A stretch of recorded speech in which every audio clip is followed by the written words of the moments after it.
Hey students, in this video we're going to cover the last part of the study guide, page 4, which is the inverse trigonometric functions. So we have to find the exact value of each expression. Well, let's see. We have cosine tangent inverse of 2. So you're looking for the cosine of an angle whose tangent is 2. Well, the tangent is positive. It's in quadrant 1 or quadrant 3. So let's assume, so remember for inverse tangent is going to be defined in quadrant 2. So we're going to look at, quadrant 4 and quadrant 1. So we're going to look at quadrant 1 since tangent is positive. So this is our theta. So remember, tangent is the ratio of the y to the x. So that's 2 and that's 1. We need to know the hypotenuse so we can do cosine. So if we did the Pythagorean theorem, we get the hypotenuse squared is equal to 1 squared plus 2 squared. And we get the hypotenuse is the square root of 5. So the cosine of an angle whose tangent is 2 is going to be cosine theta is adjacent, which is 1 divided by hypotenuse, which is the square root of 5. So either 1 over square root 5 or square root 5 divided by 5 if you rationalize. For number 14, sine inverse of tangent pi over 4. So let's work from the inside out. So we're going to have sine inverse. The tangent of pi over 4 is one of those special angles. That is 1. The tangent of pi divided by 4 is 1. So now sine inverse of 1. What angle has a sine value of 1? Remember, inverse sine is going to give you an angle from negative pi over 2 to positive pi over 2, where the lowest value is negative 1, the highest value is 1, and the output is an angle. So we should know that this is pi over 2 in radians or 90 degrees, one of those two. Number 15, the sine of tangent inverse 2 square root 3 over 3. So it's the same trick, right?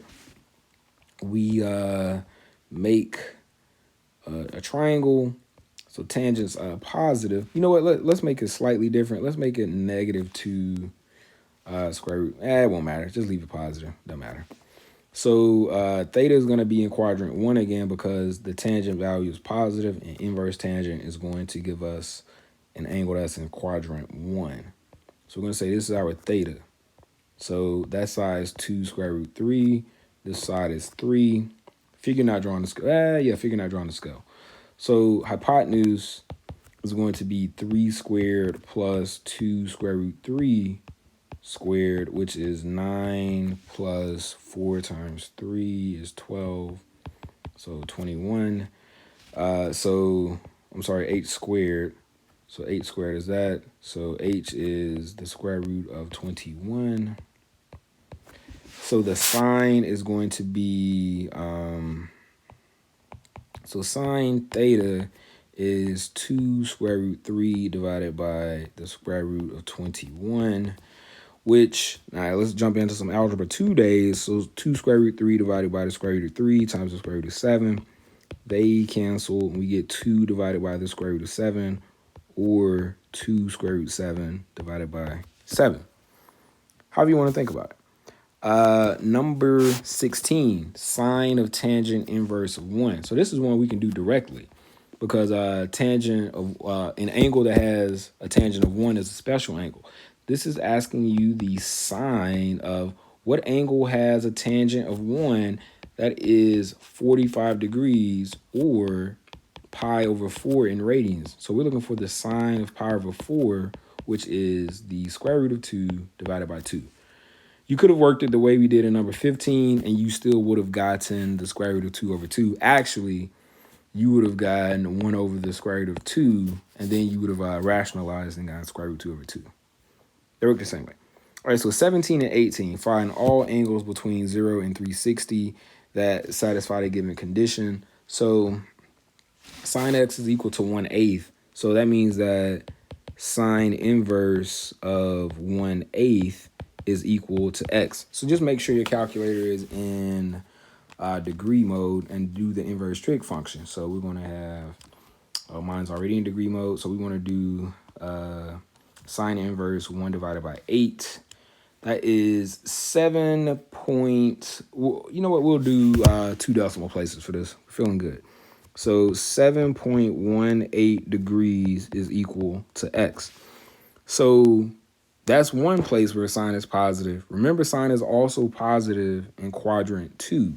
So if we draw theta, for instance, so a sine value of of 1/8, theta could be here because sine is positive. But remember, in quadrant 2, sine is also positive.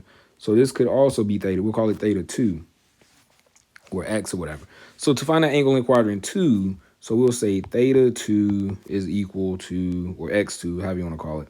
So theta 2 is 180 degrees minus 7.18 degrees, which is 172.82 degrees. Let me actually check my math. I don't trust myself. 180 minus the answer we just got. Yeah, 172.82. You did it, Mr. Martin. Good job. So number 18, cotangent x is -1/7. Now we don't have a cotangent button on our calculator, but we do have a tangent button. So this is the same as telling you that tangent is -7 because you flip the fraction over. So then x is tangent inverse of -7. Now remember, we're looking for angles between 0 and 360. So we'll see.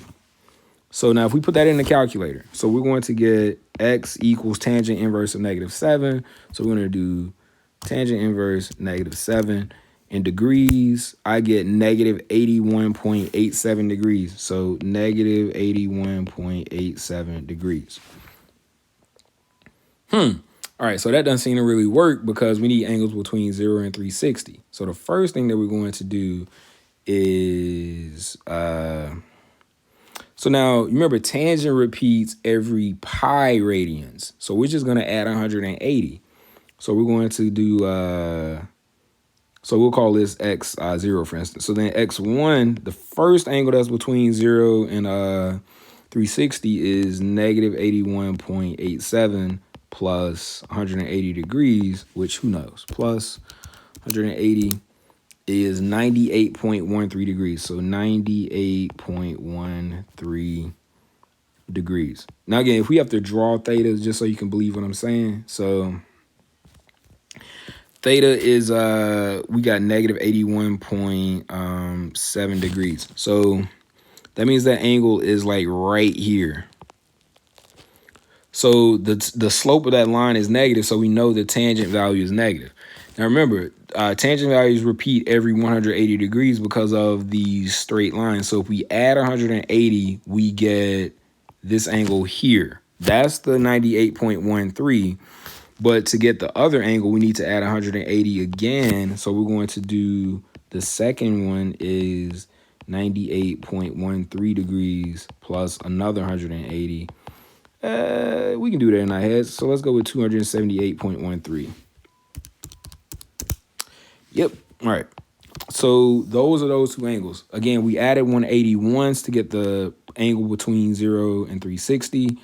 And then we added 180 again to get the second angle that was positive. The second positive angle between 0 and 360. Find all angles between 0 and 2 pi that satisfy a given condition. So now we just put our calculator in radians, but otherwise we're doing the same thing. So this is going to mean that theta equals cosine inverse of -0.2. So theta is, so remember, in this case, we're going to get one angle. If cosine is negative, that means that theta is in Q2 and Q3 because that's where cosine is negative. So first, make sure your calculator is in radian mode. And so we're going to do cosine inverse of -0.2.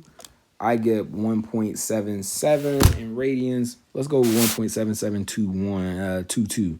So theta is 1.7722 2 radians.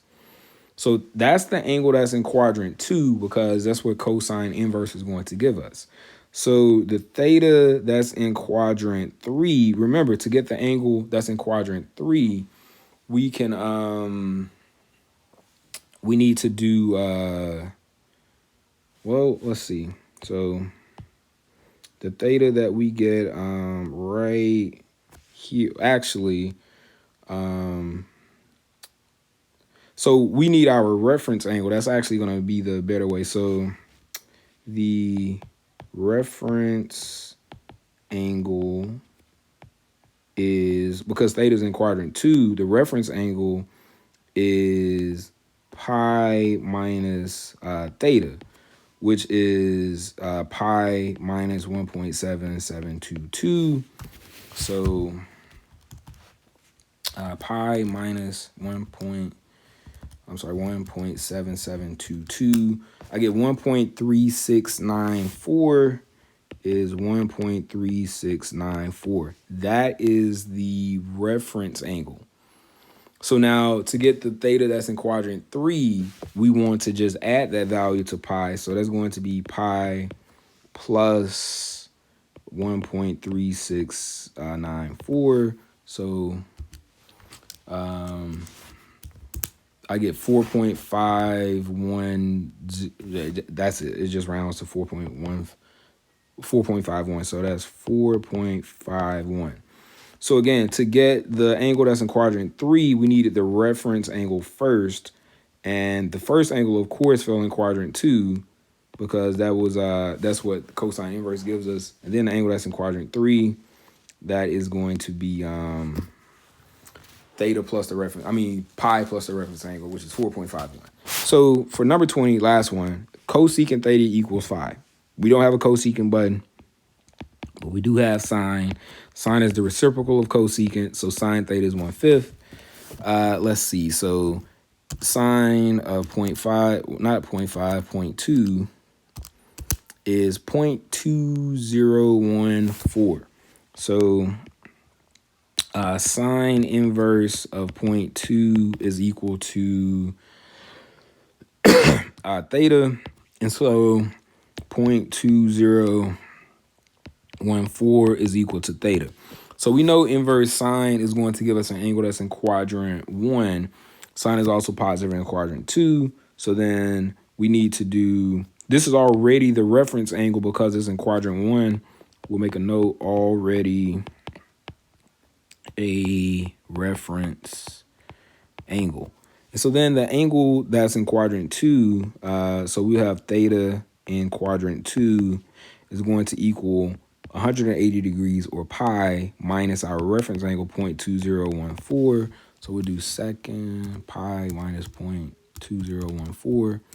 We get 2.9402. So that's 2.9402.